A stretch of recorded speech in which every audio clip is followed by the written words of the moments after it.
কিয়ামতে ছোট ছোট আলামতগুলো প্রকাশ পেয়ে গেছে। আপনারা মনে করেন না যে দাজ্জাল আসবে না? দাজ্জাল আসার সময় নবীজি বলে দিয়েছেন আলামত, সেই আলামতও ফুটে উঠেছে। যদি বলেন কোনটা? নাম্বার 1, মসজিদ কার ঘর? আল্লাহর ঘর। এই আল্লাহর ঘর মসজিদ। আমি বোম্বেতে একটা মসজিদে ঢুকেছি নামাজ পড়তে, ওটা বেরেলি ভাইদের মসজিদ। নামাজের টাইম হয়েছে, ঢুকে পড়েছি। তো তারা হাইয়া আলা সলাতে দাঁড়ায়, আমি আগে থেকে দাঁড়িয়েছি। নামাজের পরে একজন চাচা আমার পাশে ছিল, সে বলছে ভাই তুম ওয়াহাবি দেওবন্দি हो, तुम हमारे मस्जिद में क्यों आए? हम लोग मस्जिद तुम्हारा बाप का है, जरा इमाम को बुलाओ। इमाम साहब के डाकला, इमाम साहब के बोललाम मस्जिद अल्लाह के घर है कि किसी का बाप का प्रॉपर्टी? तो तिनी बोलले नहीं हजरत, अल्लाह का घर है। कहां से तशरीफ लाए? हमने कलकत्ता से। अच्छा अच्छा अच्छा अच्छा। हम लोग ये तो कह रहा है कि हमारा मस्जिद है। बोले नहीं, गलत किया। अब तो ठीक। তিনি বললেন ভুল বলেছে, আমি চলে গেলাম। বড় কষ্ট লাগে, মসজিদ আল্লাহর ঘর।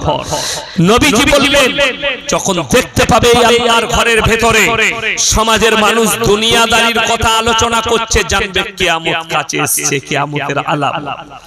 এখন জুম্মার দিনে ইমামের খুতবা চলে, আর ই এখন ব্যবসার গল্প লাগিয়েছে। ঠিক বললাম না ভুল বললাম? কিয়ামতের আলামত। নাম্বার 2, এটা অনেক জনের গায়ে চুলকুনি হয়ে যাবে বলে দিলে, কিন্তু বলতে হবে। নাম্বার 2 হচ্ছে নবীজি বললেন তোমরা বুঝতে পারবে কিয়ামত কাছে এসেছে যখন অশিক্ষিত মূর্খরা সমাজের নেতৃত্ব দিবে আর শিক্ষিতরা চুপচাপ বসে দেখবে। এটা রাসূলের হাদিস, সহিহ হাদিস, স্পষ্ট। নাম্বার 3, রাস্তা ঘাটে গাধার মতো নারী পুরুষ জিনা করতে লেগে যাবে, মোবাইল খুলে দেখলেন। নাম্বার 4, পরকীয়া সমাজে বেড়ে যাবে। নাম্বার 5, নারীরা পোশাক পরবে তারপরও ন্যাংটো থাকবে। নাম্বার 6, হারাম আওলাদে পৃথিবীটা ভরে যাবে।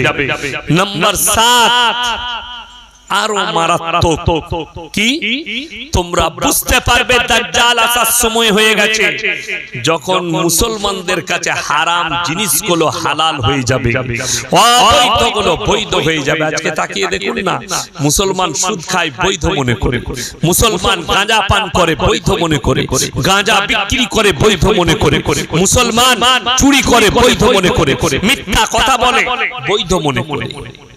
রাসূলের হাদিস নবীজি স্পষ্ট করলেন যে এইভাবে আস্তে আস্তে সব ফুটে উঠছে। দেখুন আর একটা মারাত্মক কথা নবীজি বলেছেন, বর্বরতার যুগের পাপ যেগুলো আছে সেগুলো মডেলিং হয়ে সমাজের বুকে আবার ফিরে আসবে।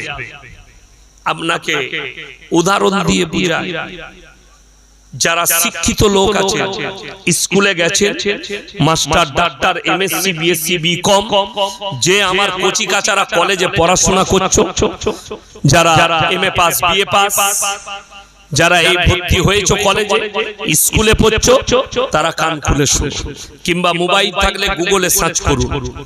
এমন একটা যুগ ছিল, ইতিহাসবিদরা ইতিহাস লিখেছে, মানুষ ন্যাংটো থাকতো। ঠিক কি না? ইতিহাসের পাতায় আছে প্রথম সভ্যতার নাম কি? মানুষ সভ্যতা পেল তখন তাদের পোশাক কি হলো?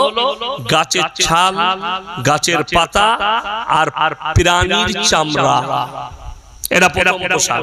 এটার নাম দিল সভ্যতা। তারপরে বলল মানুষ কাপড় পরতে শিখলো, শরীর ঢাকতে শিখলো, এটার নাম সভ্যতা। বড় ভাব ভেবে দেখবে, আজ থেকে 50 বছর পেছিয়ে যান, আমার দাদিদের, মাদের গায়ে কাপড় থাকতো না, ছিঁড়া কাপড়, তারপরও তাদের শরীর কেউ দেখতে পাইনি। এখন এত দামি দামি কোম্পানি, তবে এই যারা উস্তাকার ভাই আছেন, কাপড় ফাপড় সেলাই করে, এদের একটা লাভ হয়েছে। যদি জিন্সের প্যান্টের বান্ডিল যদি রাখা থাকে আর ইন্দুরে যদি পাচার কাজটা কেটে দেয়, ডিজাইন বলে চালিয়ে দিবে, চলে যায়। ঠিক বললাম না? বললাম। এখন তো সব ছিঁড়া ফাটাই মাল। ছিঁড়ে গেলেও মাল চলে যাচ্ছে বলে ডিজাইন, কোনো অসুবিধা নেই। রাসূলের হাদিস কত সত্য জানেন, যে বর্বরতার যুগের পাপ বলো মডেলিং হয়ে আসবে। একটা যুগ ছিল মানুষ কাপড় পরতে জানতো না, মানুষ মধ্যখানের যুগে সভ্যতা খুঁজে পেল। রাসূল আকরাম সাল্লাল্লাহু আলাইহি সাল্লাম মা বোন ছিলেন, ঢাকতে শিখালেন। হাদিসে আছে নবীজি রাস্তা দিয়ে পেরিয়ে যাচ্ছেন, একজন মুশরিকের বিটি, কাফেরের বিটি, হাতেম তায়ের বিটি রাস্তা দিয়ে পেরিয়ে যাচ্ছে, মাথায় কাপড় নেই। নবীজি নিজের মাথার পাগড়িটা খুললেন, তার মাথাটা ঢেকে দিলেন। জোরে বলুন সুবহানাল্লাহ। সাহাবীরা বললেন ইয়া রাসূলুল্লাহ, এটা মুশরিকের বিটি। নবীজি ধমক দিলেন, হে আমার সাহাবীরা শোনো, আমি মেয়েদের মাথা ঢাকতে এসেছি, খুলতে আসিনি। জোরে বলুন সুবহানাল্লাহ। যারা আমার কচিকাচা মহিলা আছো, এখন শিক্ষিত নতুন নতুন, তারা বলছে মৌলবীরা পর্দার কথা বলছে। পর্দা কোথায় আছে কোরআনে? কোরআন বলছে ওয়াদরিব খুমুরিহিন্না আলা জুনুবিহিন, হে নারী তুমি পর্দা নির্ধারিত করো, তোমরা কোনোদিন ধর্ষিতা হবে না, কোনোদিন লাঞ্ছিত হবে না। আজকে মোবাইলে তাকিয়ে দেখুন, যে মেয়েটা যত বেশি ন্যাংটো সে তত বেশি ভাইরাল। এটা বর্বরতার যুগের পাপ। দিল্লির একজন অ্যাঙ্কার, টিভির অ্যাঙ্কার, নিজেকে মুসলমান দাবি করে, তার নাম হচ্ছে রুবিকা লিয়াকা। কিছুদিন আগে আপনার বিহারের মুখ্যমন্ত্রী একটা মেয়ের হিজাব টেনেছিল, ভালো মন্দ সে জানে, আলোচনা সমালোচনা অনেক হয়েছে, জানি না। তিনি কেউ বলেছে আপনি লড়কি কি তারা হ্যায়, পোতি কি তারা হ্যায়, কেউ বলেছে মজাক কিয়া, সেটা তার ব্যক্তিগত ব্যাপার, সে জবাব দিবে, তার নামে কেস হবে, বুঝে নেবে। এই মেয়েটা বলছে মুসলমান लड़की को अगर पर्दा ही करनी थी तो अल्लाह ने दुनिया में पर्दा करके क्यों नहीं भेजे। এইটাকে দেখছি অনেক শিক্ষিত মেয়ে সাপোর্ট করছে। এই যখন এই ভাষা বললো তখন আমি বুঝতে পারলাম এই গোবর আর মুখটা একটু বেশি খেয়েছে। কেন? আমার প্রশ্ন, अल्लाह अगर पर्दा करके अल्लाह को भेजनी थी, अल्लाह ने पर्दा करके नहीं भेजा तो पर्दा नहीं करनी है, तो रूबिका लियाकत जी अल्लाह ने तो पूरे दुनिया के मर्द और औरत को नंगा भेजा। मायर कोल থেকে ন্যাংটো জন্ম লিয়েছেন না কাপড় পরে ন্যাংটো, तो तुम तो नंगी आई थी अपनी माँ के कोख से, कपड़ा क्यों पहन रही है, नंगी घूमो, दिल्ली वालों को बड़ा मजा आएगा। কাপড় কেন পরছো? যারা বলছে মুসলিম মেয়েদিকে আল্লাহ পর্দা করে কেন পাঠায়নি, তাকে জিজ্ঞেস করুন যে তুমি যখন দুনিয়াতে জন্ম নিয়েছো ন্যাংটো, কাপড় পরছো কেন? সে বলবে কাপড় পরাটা সভ্যতা। তার কানে ধরে তাকে বলো মেয়েদের শরীর ঢাকাটার নাম হচ্ছে সভ্যতা, মেয়েদিকে ঢেকে দেওয়ার নাম হচ্ছে মানবতা, মেয়েদিকে আড়াল করার নাম হচ্ছে ইজ্জত। যারা আমাদেরকে দোষারোপ করছে, এই মৌলবীরা কি দিয়েছে? মাদ্রাসা, মসজিদ, দাড়ি, টুপি, নামাজ, রোজা। শিক্ষিত মহিলা যারা আছেন, শিক্ষিত যুবক যারা আছো, আমরা নামাজ রোজা সব দিয়েছি। ইসলাম কি দিয়েছে? আল্লাহর কসম, ইসলাম দুনিয়া এবং পরকাল দুটোই আপনাকে দিয়েছে। জোরে বলুন সুবহানাল্লাহ। আমি এতক্ষণ বক্তব্য দিলাম, এখন একবারও বললাম যে আপনার ছেলেকে ডাক্তার করা যাবে না, কথা বলে, আপনার মেয়েকে ডাক্তার করা যাবে না, আপনার ছেলেকে স্কুলে পড়াবেন না, আপনার মেয়েকে স্কুলে পড়াবেন না, এই শব্দ একবারও বলিনি। আমি আবার বলছি, আপনার ছেলেকে ডাক্তার করুন, মাস্টার করুন, প্রফেসর করুন, ইঞ্জিনিয়ার করুন, আইপিএস করুন, যত পদ আছে সব নিয়ে নে। আল্লাহর কসম করে বলছি, যদি তার মধ্যে দিন না থাকে আমার আল্লাহর কাছে কোনো মূল্য নেই। দিন থাকা জরুরি, সে যেই হোক আর যত বড়ই পদের অধিকারী হোক, দিন কম্পালসারি। ডাক্তার হয়ে যাক না, আলহামদুলিল্লাহ, কোনো ব্যাপার না। আপনারা দেখলেন একটা হাফিজে কোরআন আইপিএস হায়দ্রাবাদে অফিসার, হাফিজে কোরআন, কে মানা করেছে? অবশ্যই হবে। কেন? বরঞ্চ আরো ভালো, সে হারাম হালালের বিচার করতে পারবে। আমার বন্ধুগণ, আমার ভাই যারা বলছেন যে দুনিয়া দিয়েছে এরা খালি পরকাল দেখাচ্ছে, না, আমরা দুনিয়াও দিয়েছি। একটা মৌলবি কোনোদিন বায়ান করেনি। আমার আগে ইমাম সাহেব বললেন, উনি বলেছেন যে মসজিদে ঢুকে গেলে আর বের হবি না। বলেন আর জীবনে বলবেও না, আর আমরা বলবোও না। কেন? এটা তো কোরআন বিরোধী কথা যে মসজিদে ঢুকে যাও আর বেরোনোর দরকার না। কেন দরকার আছে? আমরা বলি যে আল্লাহ নিজে কোরআনে বলেছেন, বলি সুবহানাল্লাহ। কি বলেছেন? ইয়া আইয়ুহাল্লাযীনা আমানু ইযা নুদিয়া লিস-সালাতি মিন ইয়াউমিল জুমআ ফাসাউ ইলা যিকরিল্লাহি ওয়া যারুল বাই যালিকুম খায়রুল লাকুম ইন কুনতুম তা'লামুন।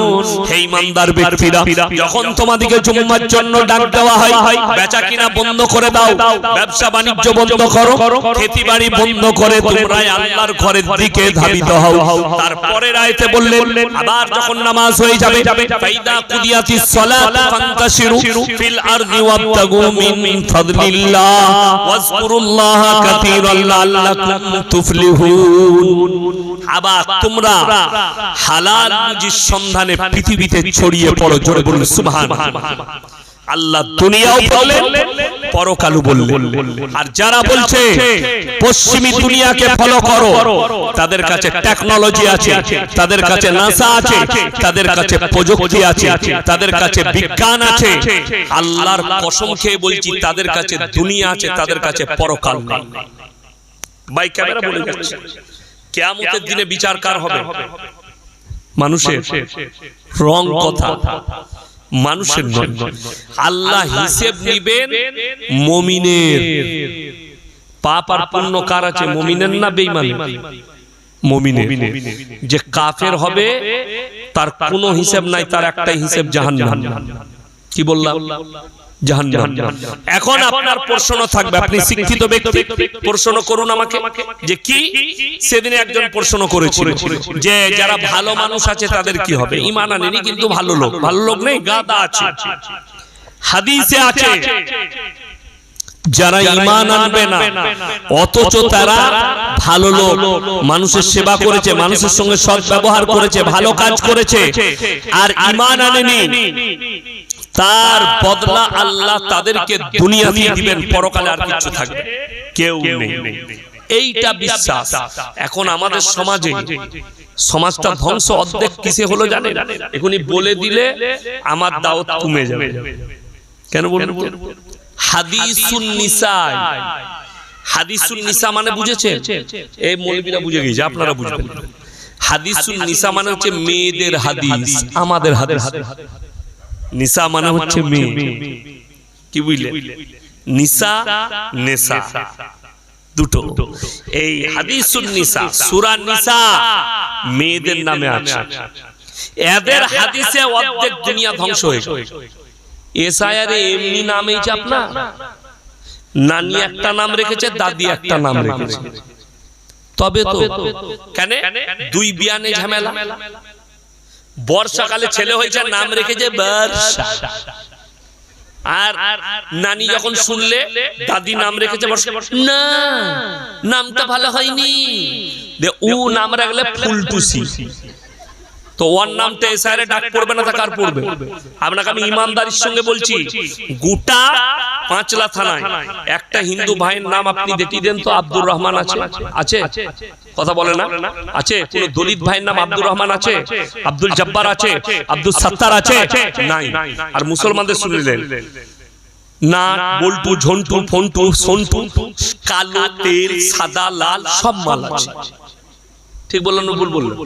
আমি দিনাজপুরে এক জায়গায় জলসা করতে গেছি, তো মাদ্রাসার আদায় করছি, একজন বলে কালো 1000 টাকা। মানে সাদা মালটা কোথায় গেল?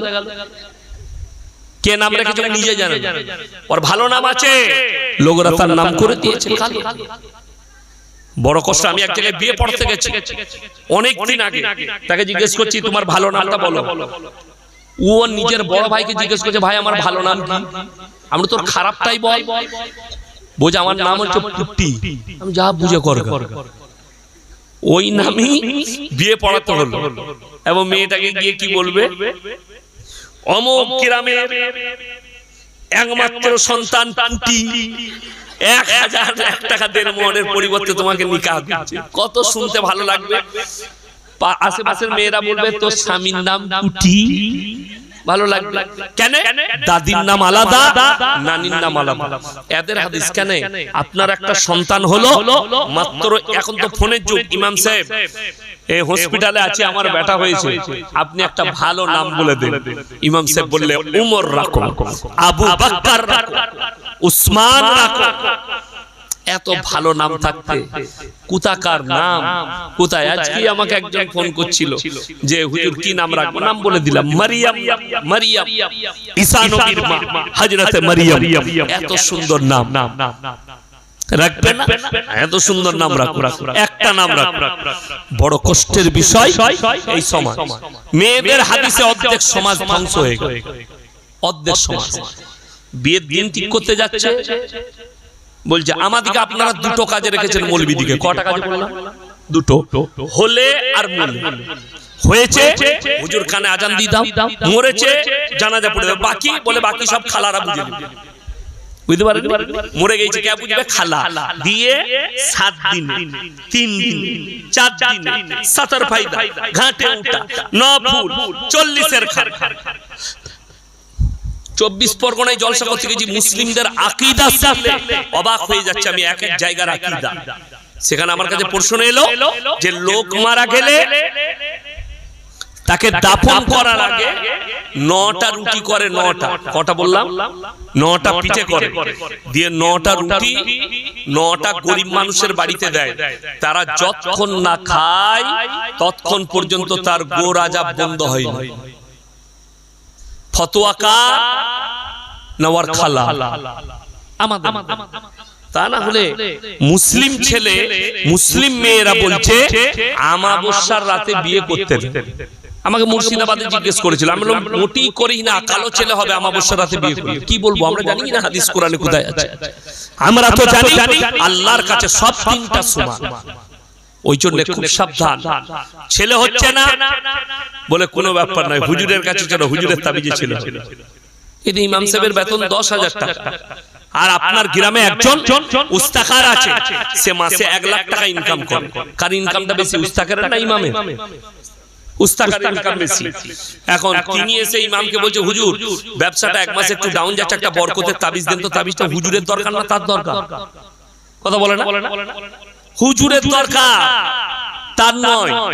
কেন? হুজুরের 10,000 আর তার 1 লাখ, তাহলে বরকতটা তো হুজুর আগে পাবে। যদি আমাদের তাবিজে বরকত তো বুকাত পুরা গরিবতী সার মৌলবীরা বড় লোক হতো। খেপা বলে হুজুর ছেলে হচ্ছে না তাবিজ দাও। আমাদের তাবিজে ছেলে হলে পঞ্চায়েত গুলো আমাদেরই দখলে হতো। 4টা করে বিয়ে করা যায় যাচ্ছে না? নাই আছে, 4টা বিয়ে করতাম, বছরে একটা করে ছেলে, 10 বছরে 10টা, 4 মাসে 40টা। লাঠির জোর আমার, পঞ্চায়েত আমার, যা বুঝে করে। কিন্তু সমাজকে কে বুঝাবে? তাবিজে ছেলে হয় না, আল্লাহর কাছে চাইতে হয়। কার কাছে বললাম? আল্লাহর কাছে। আল্লাহ তুমি কল্যাণ অকল্যাণের মালিক। এই গাড়িতে আসছিলাম, আমার একজন বন্ধু ফোন করেছিলেন, ব্যাঙ্গালোরে থাকে, আপনাদের হাওড়া জেলাতেই বাড়ি। বললে হুজুর ডাক্তারে বলেছিল তোমার স্ত্রীর আর বাচ্চা হবে না। আমি আল্লাহর উপরে ভরসা রেখেছিলাম, 8 বছর পরে আল্লাহ আমাকে একটা মেয়ে দান করেছে। বলুন সুবহানাল্লাহ। আমার আব্বাজির যখন বিয়ে হয়েছিল 9 বছর পরে, 9 বছর বাচ্চা হয়নি, তারপরে আমার বড় বোন জন্ম নিয়েছিল। তারপরে আমরা পরপর 6টা ভাই, 6টা, 2টো বোন, 4 ভাই। পরপর আল্লাহ দিলেই হবে, আল্লাহর কাছে চাইতে। আর আমি আপনাকে হাওড়ায় দেখিয়ে দেবো, কলকাতায় দেখিয়ে দেবো, শিয়ালদায় দেখিয়ে দেবো, 100টা হারাম করে তাবিজ লিখছে, বলছে আমার তাবিজে বেটা ছেলে হয়। খোঁজ নিয়ে দেখুন হারাম করে একটা বেটা। আমাদের তাবিজে বেটা ছেলে হলে ইয়াসিন সাহেবের কি করে 2টো মেয়ে হলো? আমার তো সব বেটাই হতো না। কোরআন খুলে 5টা জিনিসকে আমার আল্লাহ গোপন করেছেন। কটা বললাম বাবা? 5টা। 1 নম্বর, ইন্নাল্লাহা ইনদাহু ইলমুস সাআ ওয়া ইউনাজ্জিলুল গায়ব ওয়া ইয়ালামু মা ফিল আরহাম ওয়া মা তাদরি নাফসুম মাযা তাকসিবু গাদা ওয়া মা তাদরি নাফসুম বিআই আরদিন তামুত ইন্নাল্লাহা আলিমুন খাবীর ইন্নাল্লাহা ইনদাহু ইলমুস সাআ। কিয়ামত কবে হবে আমি আল্লাহ ছাড়া পৃথিবীর কেউ জানে না। কিয়ামত কবে হবে আমি আল্লাহ ছাড়া পৃথিবীর কেউ জানে না। আল্লাহ রাব্বুল ইজ্জত এতগুলো দলিল দিয়েছেন। নবী মুহাম্মদ সাল্লাল্লাহু আলাইহি সাল্লামকে বেঈমান কাফেররা প্রশ্ন করেছে, যখন নবী কিয়ামতের আলামত শোনাচ্ছেন, আল্লাহর হুকুমে আল্লাহর আয়াত শোনাচ্ছেন, তারা প্রশ্ন করেছে ইয়াসআলু আইয়ানা ইয়াউমুল কিয়ামা, হে নবী কিয়ামতটা কবে হবে বলুন। আল্লাহ উত্তর দিয়েছেন, তারিখ বলেননি, খালি আলামত বলেছেন। কি কি? ফাইদা বারিকাল বাসার ওয়া খাসাফাল কামার ওয়া জুমিয়াশ শামসু ওয়াল কামার ইয়াকুলুল ইনসানু ইয়াউমাইদিন আইনাল মাফার কাল্লা লা ওয়াজারা ইলা রাব্বিকা ইয়াউমাইদিনিল মুস্তাকার। ফাইদা বারিকাল বাসার, সেদিনে তোমাদের চোখগুলো স্থির হয়ে দাঁড়িয়ে যাবে, চোখগুলো দাঁড়িয়ে যাবে স্থির হয়ে। ওয়া খাসাফাল কামার, যেদিনে চন্দ্র আলোহীন হবে। ওয়া জুমিয়াশ শামসু ওয়াল কামার, যেদিনে চাঁদ আর সূর্যকে আমি মুখোমুখি সংঘর্ষ করাবো। আল্লাহ সব আলামত গুলো বলেছেন, কিন্তু তারিখ বলেননি। দিনটা কে জানে? কথা বলেন কে? আল্লাহ। আল্লাহ নবী পয়গম্বরদের কাছ থেকে গোপন করেছেন। ইন্নাল্লাহা ইনদাহু ইলমুস সাআ ওয়া ইউনাজ্জিলুল গায়বা ওয়া ইয়ালামু মা ফিল আরহাম। মায়ের গর্ভে বেটা আছে না বিটি, বিকলাঙ্গ না কালো, খোড়া আছে না ভালো আছে, আমি আল্লাহ ছাড়া পৃথিবীর কেউ জানে না। এটা হচ্ছে কোরআন। আর 3 নম্বর, কার কোথায় মৃত্যু হবে, কত সময়ে মৃত্যু হবে, আমি আল্লাহ ছাড়া পৃথিবীর কেউ জানে না। কার কোথায় রুজি মেপেছি, কতটা মেপেছি, কেমন করে মেপেছি, আমি আল্লাহ ছাড়া পৃথিবীর কেউ জানে না। কোথায় কত মিলিমিটার বৃষ্টি বর্ষণ হবে, আমি আল্লাহ ছাড়া পৃথিবীর কেউ জানে না। এই 5টা জিনিসকে আমি আল্লাহ গোপন করেছি। সবাই নিয়ত করুন, শিরক থেকে সবাই বাঁচবো। জোরে বলুন ইনশাআল্লাহ। ভালো মন্দ, কল্যাণ অকল্যাণ সবের মালিক হচ্ছেন আল্লাহ। নামাজ সবাই পড়ি, সূরা ফাতিহা পড়েন না? পড়েন। আমার সঙ্গে পড়ুন তো, ইয়াকা নাবুদু ওয়া ইয়াকা নাস্তাইন। মানুষ ওয়াদা করে আল্লাহর কাছে, আল্লাহ তুমি ছাড়া কারোর উপাসনা করি না, তুমি ছাড়া কারোর কাছে ভালো মন্দ চাই না। মানুষ আল্লাহর কাছে ওয়াদা করে, তারপরে ওয়াদা কি করে ভুলে যায়? একটা উদাহরণ দিচ্ছি। আপনি সকালবেলায় উঠে আপনার বিবি বলল যাও বিস্কুট কিনে নিয়ে এসো, মেহমান আছে, চা দেব। আপনি বাড়ি থেকে বেরিয়েছেন, বাড়ি থেকে বেরিয়ে রাস্তার উপরে আপনার চাচার দোকান, আপনি চাচার দোকানে মাল না কিনে অন্য পাড়ায় গিয়ে নরেনের দোকান থেকে মাল আনছেন। দুটো মানে দাঁড়াবে, হয় চাচার কাছে মাল নেই, না হলে চাচার সঙ্গে আপনার ঝামেলা আছে। ঠিক কি না? দুটোর মধ্যে একটা, হয় চাচার কাছে মাল শেষ, নাহলে চাচার সঙ্গে ঝামেলা। তো কেউ যদি আল্লাহকে বাদ দিয়ে রওজা, থানে, দরগায় ভালো মন্দ অন্য কারোর কাছে চাই, তো কোরআন বলছে যে শুনে নাও, তাহলে হয় আল্লাহর কাছে মাল ফুরিয়ে গেছে, নাহলে আল্লাহর সঙ্গে তোমার ঝামেলা আছে। তা নাহলে তুমি আল্লাহর কাছে চাই। এখন অনেকজন বলবে যে আমি অলির কবরে, অলির কবরে যেতে নিষেধ নাই তো? অবশ্যই যাবে। কবর জিয়ারত করা আর ভালো মন্দ চাওয়া দুটো পার্থক্য আছে। জিয়ারত করা কি সুন্নাত, জিয়ারত করা কি সুন্নাত। ভালো মন্দ চাওয়া কি শিরক, ভালো মন্দ চাওয়া যাবে না। নাম্বার 2, এটা আরো মারাত্মক পাপ। ওয়ালা তাকরাবুজ জিনা ইন্নাহু কানা ফাহিশা ওয়া সাআ সাবিলা। ব্যভিচার করা তো দূরের কথা, যে রাস্তায় ব্যভিচার হয় সেই রাস্তার ধারে পাশে তোমরা যাতায়াত করো না।